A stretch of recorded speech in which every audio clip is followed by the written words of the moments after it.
بيت الصيفي. هذا بيت أمي. نعم. في الصيفي يعني ولا هي ساكنة هنا؟ لا هي دائما هنا ما شاء الله. Oh, Hamza. How are you doing, Mom? Very good to see you. Good to see you.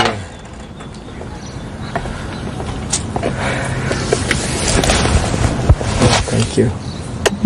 This is Kaswara Al-Khatib. Nice to meet you. Very nice to meet from you. Jeddah.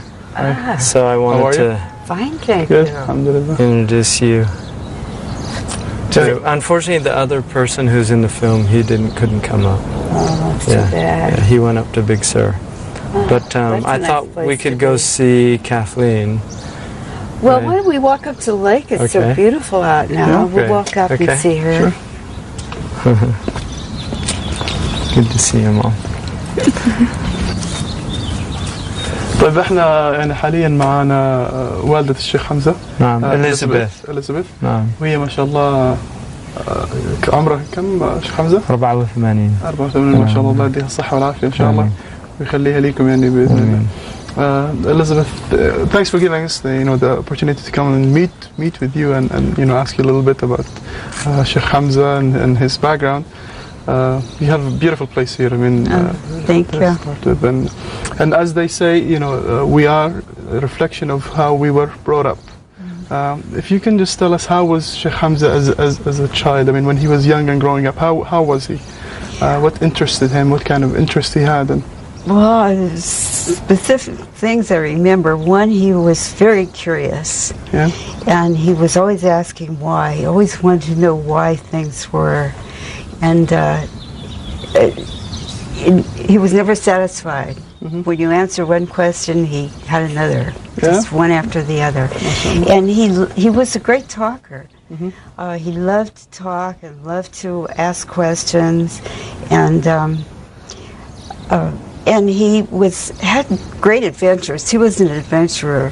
When we would go out, Hamza somehow wandered away because he saw something to interest him. Mm-hmm. And for instance, when we were at the fair, he disappeared, and the rest of the children and I went all over looking for him. Mm-hmm. When we finally found him, he was sitting with the police officer eating an ice cream cone. So, he would just be an adventurer and take off. We were always looking for him. And one of the things that really stood out in my mind, I've never really gotten over, was when he was about 11 or 12. He was an avid reader, mm-hmm. and he told me that he had read War and Peace. Mm-hmm. So, I assumed he'd read a comic book story of War and Peace, or it's a long book. So the movie came out, the Russian film, War and Peace, mm-hmm. and I think it was 3.5 hours, and there was an intermission in between. So I took him to see it, and during the intermission, he was discussing the difference between the book and the film. Wow. So I was convinced he'd read it. I was very impressed. So, and the other thing I do remember is that he had such an incredible sense of balance. He was just a tremendous athlete.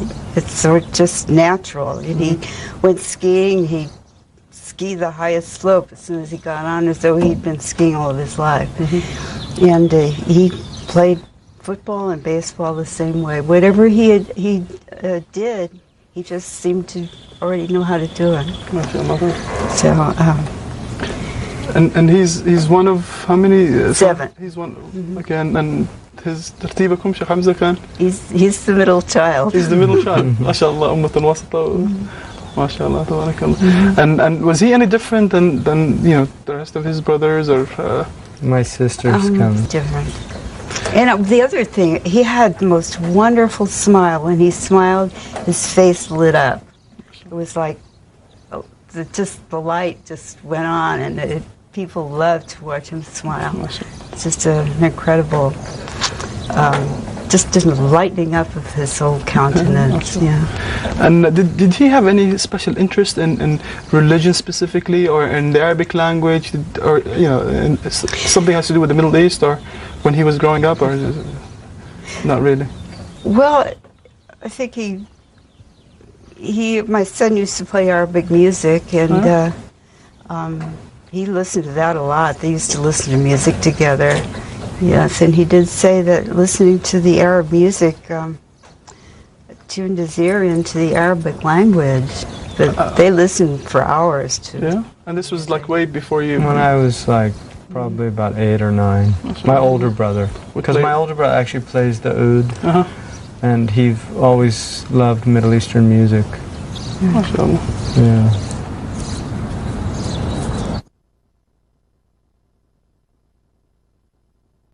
It was Easter week, and it was also Passover, and so they had a weekend celebrating Passover, Easter, and Islam. The weekend of Islam. Ramadan, I think. Yeah. So I asked if he wanted to go. Well, it was and actually Hajj, because they showed us a film you're on Hajj, so it was right, the big was. Eid al-Kabir. So we went for the weekend. It was, so We've actually prayed We in the did. mosque. We did wudu MashaAllah. and prayed. Yeah. I mean, my mom's idea, she exposed us to all the different religious faiths. And even though we were, I mean, the church we went to Baptist church, we went to Unitarian church, but we were baptized Greek Orthodox. But my mom was never sectarian. She never liked the idea of well, what do you think? You kind of always... Oh. Well, I guess maybe it was organized religion. Yeah, just the idea of having a fixed... So she... Yeah. Well, I grew up, I actually was baptized in a Greek Orthodox church. And my mom grew up strict Catholic. But I grew up going to a Catholic school because there was not a Greek school. And I love Catholicism. I loved it.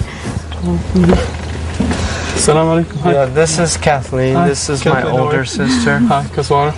This is How are you? Kaswara. How are He's you? from Saudi Arabia. Pleased to meet So, you. do we want to get another chair? Yeah, okay.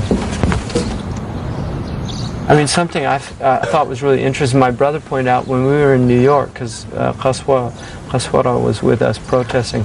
When we were in New York, I called Troy, I was talking to him during the demonstration. I told him, here I am demonstrating, you know, against the Republican convention. And he said, that's amazing.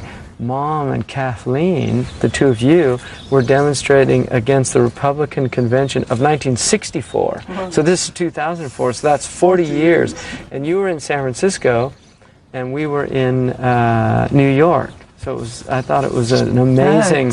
Well, what's interesting is the two of you are in the yearbook for the 1965 encyclopedia. There's a picture of my mother and my sister protesting with all black people. I mean, they were the only two white people in the picture, but you were looking a little black in the picture, in fact. My mother used to get mistaken for, because she was very involved in the civil rights movement.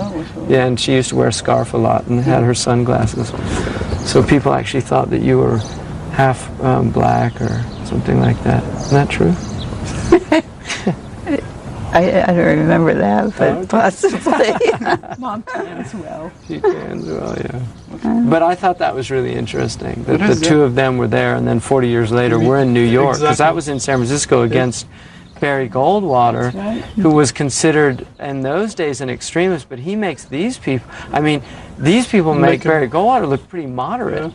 Like a Democrat. Actually, we were protesting the civil rights platform of the Republican. Yeah, so it was one issue, because your poster actually said civil rights is the issue.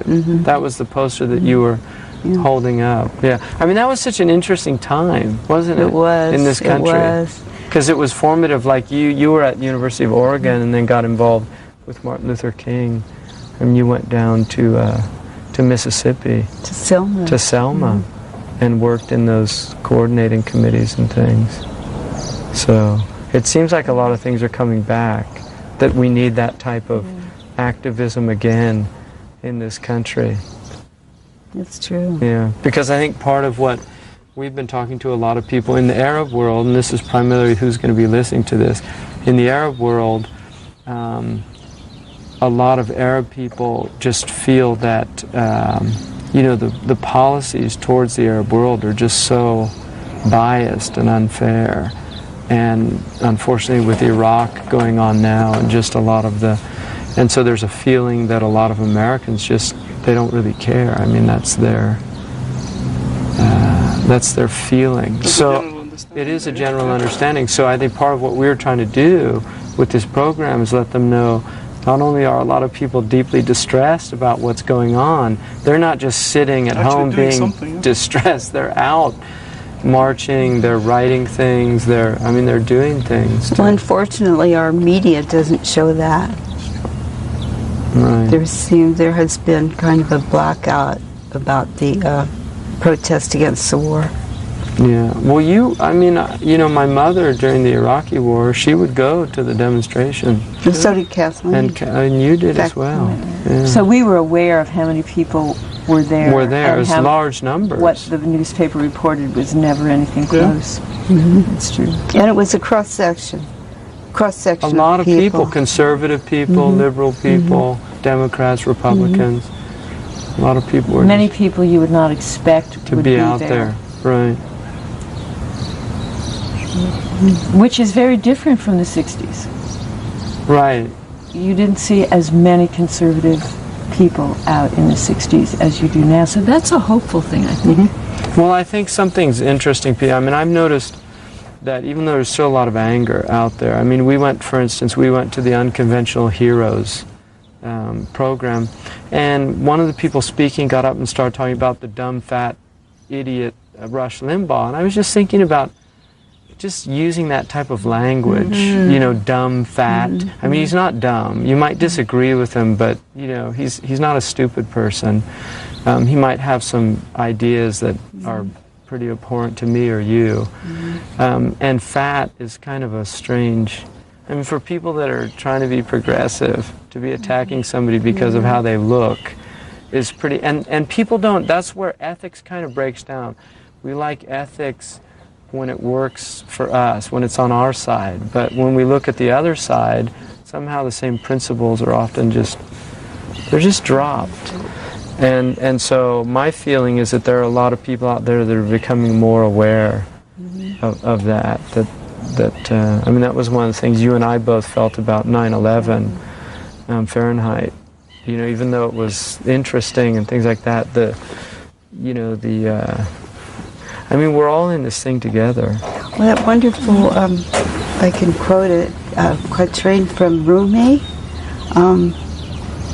beyond the right and wrong doing, there is a field, I'll meet you there.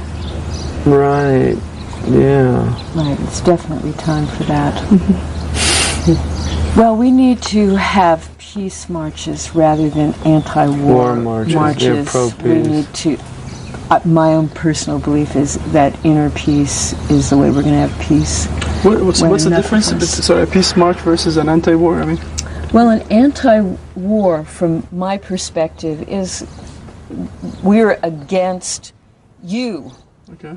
Whoever the you is, there's someone to be against, someone who's the bad guy. Okay. And that's the very attitude that the people that we're looking at have toward whoever. I mean, we're upset with them and we're being the same way they are, matching them. But if we're having a peace march, then ideally we would really be being peace at that moment and putting that out into the world. That we want peace for everyone, including the people that may be doing something that we wish they weren't doing.